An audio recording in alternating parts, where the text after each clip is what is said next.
संत महापुरुष फरमाते हैं कि बिना भक्ति के किसी को शांति नहीं मिलती और भक्ति करने के लिए परमात्मा के साथ आपको अपना कोई न कोई संबंध, कोई न कोई नाता जरूर स्थापित करना चाहिए। बिना संबंध भक्ति नहीं होती। आप सब श्री गुरु महाराज जी के उपासक हो। आप सबको नाम की दीक्षा मिली हुई है। कहते हैं नाम दो चीजें तत्काल देना शुरू कर देता है। कौन सी? पहली तो आपके हृदय को प्रेम से भरना शुरू कर देता है। यह प्रेम वो नहीं है जो संसार का है। यह प्रेम तो भगवत प्रेम है, परमात्मा का प्रेम, समर्पण, भक्ति वाला प्रेम, भगवत प्रेम जिसे कहा जाता है। तो भगवान का नाम आपके अंदर प्रेम भरता जाता है तो फिर जो भीतर है वही बाहर भी निकलेगा। आपको भगवान का नाम दूसरों को प्रेम बांटने योग्य बना देता है। दूसरों को प्रेम गुरु को वीडियो लाइक करना, सब्सक्राइब करना प्लीज। बहुत मेहनत से मैं आपके लिए वीडियो लेकर आता हूँ। वीडियो लाइक कर देना, सब्सक्राइब कर देना। आप बांटने वाले आप हो जाते हो। एक काम। दूसरा काम, भगवान का नाम आपकी जीवा को माधुर्य प्रदान करती है, मीठा बना देती है, कटु शब्द बोलने वाली नहीं रहने देती। ईर्ष्यालु शब्द, कड़वे शब्द, कठोर शब्द बोलने वाली ये जीवा नहीं रहती।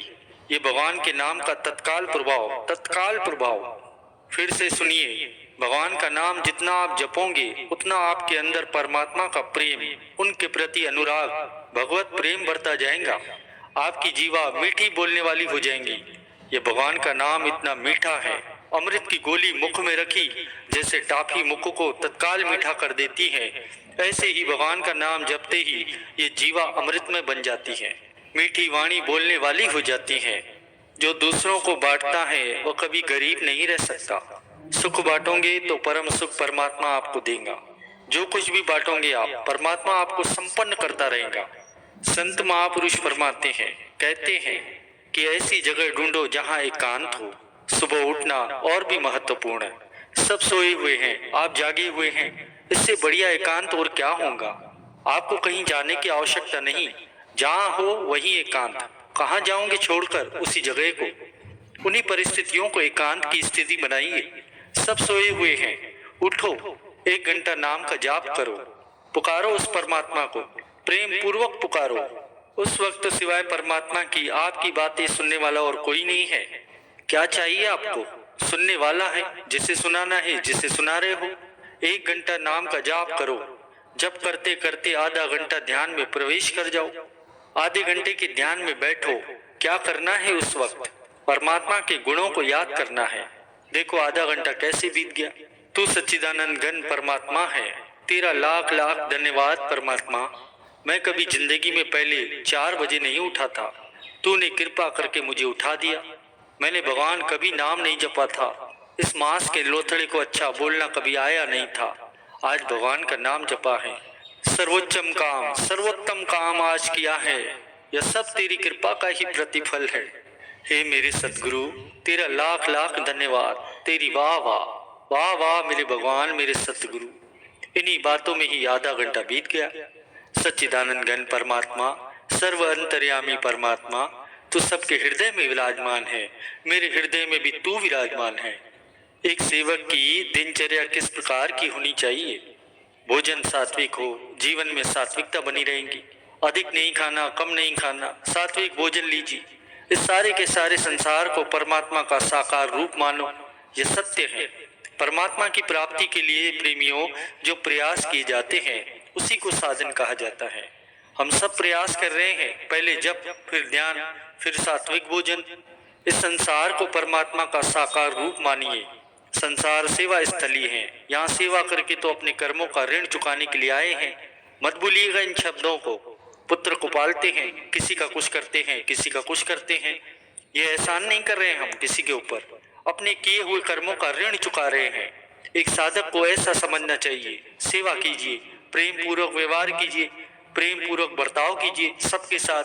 अपने सदगुरु को सदा अपने अंग संग मानना। भीतर विराजमान परमात्मा को बाहर, इधर उधर, आगे पीछे, ऊपर नीचे, हर वक्त जहां आप हो वहीं परमात्मा, वहीं सतगुरु। आप परमात्मा के साथ रहिएगा और परमात्मा को अपने साथ रखिएगा, अंग संग रखिएगा।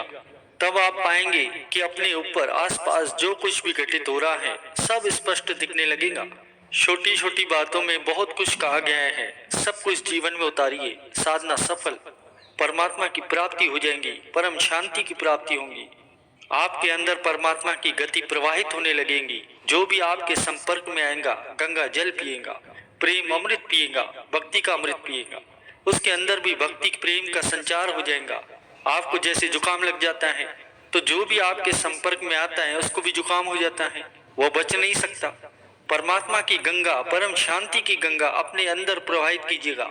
जीवन सफल हो गया, सार्थक हो गया, परमात्मा की प्राप्ति हो गई। पहले ही न जाने कितनी देर हो गई है, अब देर और ना हो, जुट जाइए उस परमात्मा की प्राप्ति के लिए। भीतर विराजमान परमात्मा के साथ जुड़े बिना, उससे युक्त हुए बिना, उनकी चरण शरण में गए बिना ये प्राप्ति नहीं हुआ करती। ये जो भगवान का नाम है, ये परमात्मा के साथ युक्त होने का, उनकी चरण शरण में जाने का साधन ही है। जब तो प्रेमियों आप सभी करते ही हो, लेकिन किस काम के लिए जप कर रहे हो? इससे क्या हमें पाना है, क्या हासिल होगा, इस बात का तो हमें बोध ही नहीं है। या जप करते करते आप सब बातें भूल जाते हैं। सब बातें मतलब परमात्मा की याद तो आती नहीं आपको, सदगुरु की याद आती नहीं, संसार की याद आती है। उस समय संसार को याद करने में आप बहुत ही माहिर हो। नाम तो भगवान का जपते हो, लेकिन भगवान को याद नहीं करते। इसलिए संत महापुरुष जप की जगह पर कहते हैं कि सिमरन करो। जिसका जप कर रहे हो याद भी उसी की आनी चाहिए, संसार की नहीं। वह सुनता नहीं है, ऐसे ही मशीन की तरफ नाम का जाप करते हो, ऐसे ही टेप की तरफ नाम जप रहे हो। इनको मेरी जरूरत नहीं है। जिसकी जरूरत होती है प्रेमियों, उसको कैसे पुकारा जाता है, उसको कैसे याद किया जाता है, सिमरन करके देखिएगा।